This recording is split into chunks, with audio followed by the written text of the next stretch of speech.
हाँ, तो इस क्वेश्चन में ना सॉल्व करने से पहले एक सिंपल शानदार सी प्रॉपर्टी है उसको समझना चाहिए, क्योंकि इसमें इसमें दे रखा है कि ये आइसोसेलेस ट्रेपेजियम है। आइसोसेलेस ट्रेपेजियम की प्रॉपर्टी जहां से डिराइव होती है वो होता है आइसोसेलेस ट्राइंगल से। और ये काफी फैसिनेटिंग सा है, मैं इसका तुमको बता देता हूँ पहले कि मान ली ट्राइंगल है और ये एंगल थीटा और थीटा ये आइसोसेलेस ट्राइंगल में होता है। तो अब इन्होंने क्या करा, बस ऊपर से इसको काट दिया है। तो जब काट दिया होता है ना, तो ये वाला वैल्यू भी तो थीटा और थीटा होता है। अब अगर कभी काट दिया, पैरेलली काटा है, तो ये थीटा थीटा और ये बचा हुआ एंगल क्या होगा, 180 माइनस थीटा। इस साइड भी होगा 180 minus theta.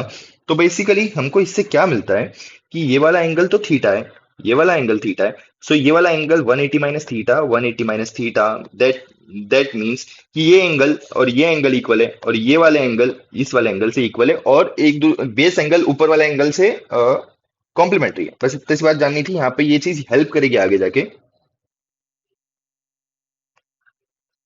So coming back to, अब अगर कभी हमको पता है कि वो कॉम्प्लीमेंट्री है, तो ध्यान रखना, मतलब कॉम्प्लीमेंट्री मतलब इसका सम और इसका सम 180 डिग्री के बराबर होगा। तो अभी मान के चल कि इसकी इसकी वैल्यू थीटा है, इसकी वैल्यू अल्फा है। तो ये वाला एंगल क्या आएगा, थीटा, जस्ट वो एक पैरेलल वाली थ्योरम है। तो और ये इसकी वैल्यू हो जाएगी अल्फा। और ये वाला एंगल को मान ले कि ये बीटा है, ठीक है। तो अभी क्या इससे प्रूफ होता है कि theta plus alpha plus beta plus theta alpha plus theta equals to 180 degree. तो ये वाला एंगल हमको पता है कि ये वाले ट्राइंगल में ये वाली वैल्यू 60 डिग्री है। तो ये वाला वैल्यू क्या हो गया, 60 डिग्री के बराबर। ये वाली वैल्यू 60 डिग्री के बराबर। तो ये 60 plus 60 120, 120 minus 180 minus 120 is 60 degree. तो ये बीटा की वैल्यू भी हमको यहाँ से 60 डिग्री मिल जाती है। तो बस इससे क्या होता है ना, हमको एक और स्टेप हम आगे पहुंच जाते हैं कि ये जानने के कि ये जो वैल्यू है ऊपर की 60 डिग्री है, तो वैसे ही सिमिलरली इस साइड भी 60 डिग्री होगा। और हमने थीटा प्लस अल्फा हमारा वो भी 60 डिग्री था।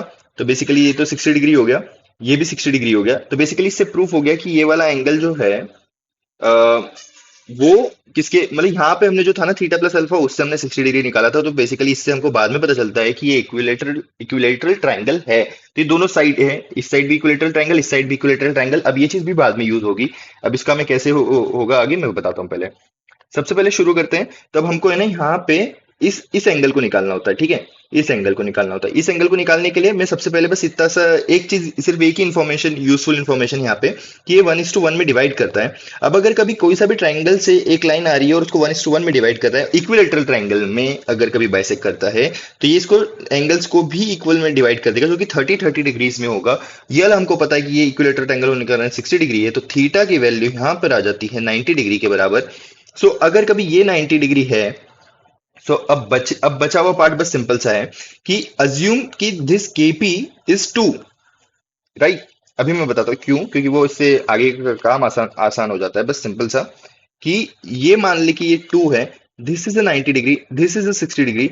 तो बेसिकली इससे हमें ना एंगल से हमको ये पता चल जाता है कि ये वाला वैल्यू √3 है और ये वाला वैल्यू 1 है। और ये वाला वैल्यू 1 होने के बाद हमको चाहिए, हमको ना चार चार ट्राइंगल्स का बस एरिया चाहिए। कौन से चार, सबसे पहले तो क्यू के पी, वो तो हमको अब मिल जाएगा क्योंकि हमको सारी साइड्स पता है और एंगल्स पता है। ये वाला सिमिलरली वैसे ही आ जाएगा। तो अब बचे हुए सिर्फ दो दो पार्ट्स हैं। सॉरी सॉरी,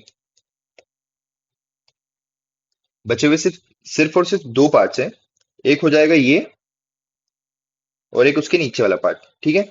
तो ये वाला नीचे वाले पार्ट में ये वाला एंगल तो हमको 60 डिग्री पता है क्योंकि इक्विलेटरल ट्रायंगल दे रखा है। अब बाकी का ये जो पार्ट है यहाँ पे, ये 90 डिग्री है।